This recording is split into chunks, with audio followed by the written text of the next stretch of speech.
So what's up po? How about sa TikTok? Sa Viber naman, Lods.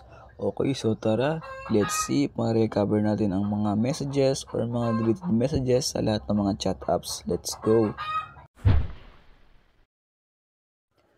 Okay, so hello mga Lods. Welcome back again sa ating channel. No? For today's video is may share ako sa inyo kung paano nga ba ma-recover yung mga deleted messages, mga unsend messages sa mga chat apps like Viber, TikTok, Messenger, and anything na ginagamitan ng mga chats, okay? Instagram, okay?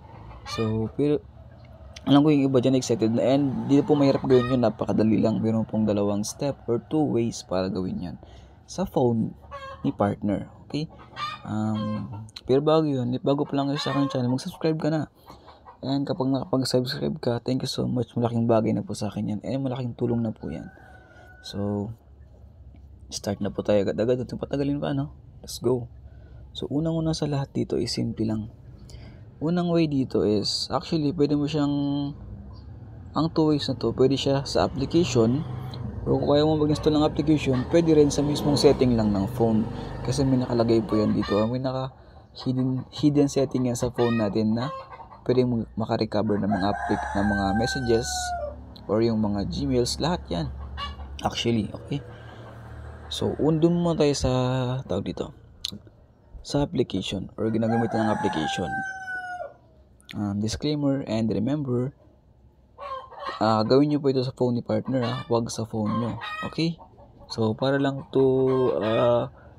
maklaro, dapat gawin sa phone ni partner, hindi sa phone nyo.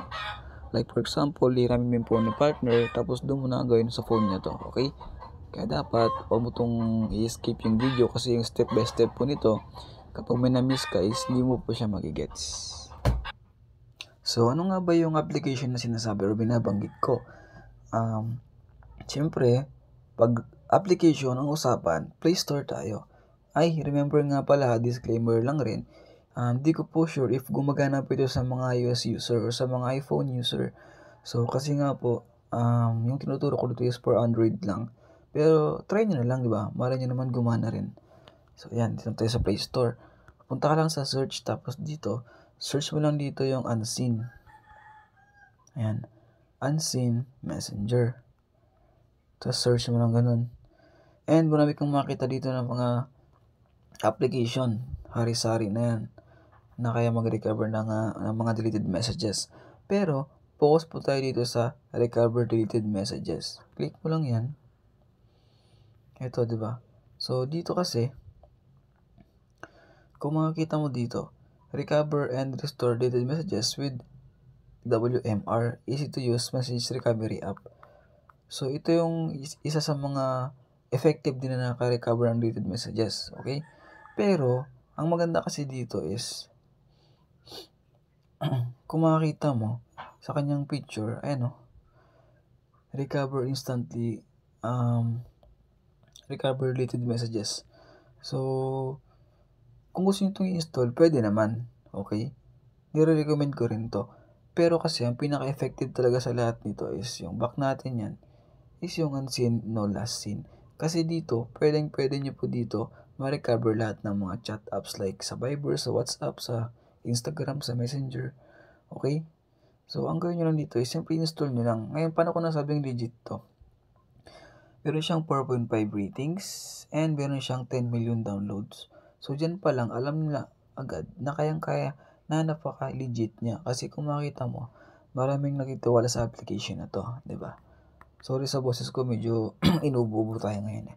Okay, so ngayon dito is install nyo lang. Okay, mag-alala. 18 MB lang naman yan. Mabilis lang naman ma-install yan. Okay? So, install na natin yan. Okay, so ito. So, para sa mga malakas ng internet, mabilis lang yan. Pero sa akin kasi medyo mabagal ang connection natin. So, intindihin na lang natin. Ngayon, pause ko na lang to. Tapos, I'll go back if tapos na mag-download. So, ito po. Okay na po. So, open natin, di ba? Ganito mag-setup ng application. Remember ha, gawin mo to sa phone ni partner, wag sa phone mo. Okay? So, open na natin to. Nga pala. Okay, disclaimer lang ulit.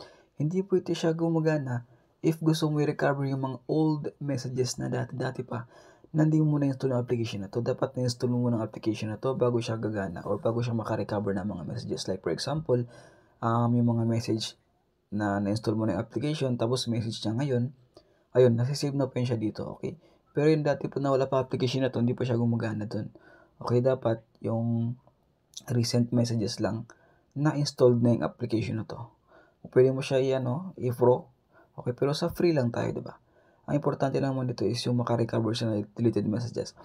Ang ano lang dito is may mga ads, pero okay lang naman mga ads na yan, diba? At least nakakatulong talaga sa atin. Ayan, ganito lang siya. Next mo lang. Tapos next mo ulit.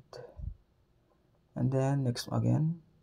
And kung makikita mo, lahat ng mga messages dito kaya niya i-recover. Okay? So, lahat yan. Maliban sa TikTok. So, sa TikTok, kung may asa, tip 2 natin yun. Doon pwede siya ma-recover yung mga message sa TikTok, yung mga notification sa TikTok, pwede.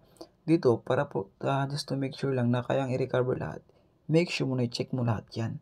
Okay? Kasi lahat yan ang ginagamit yung mga chat apps is malay mo, di lang pala Messenger.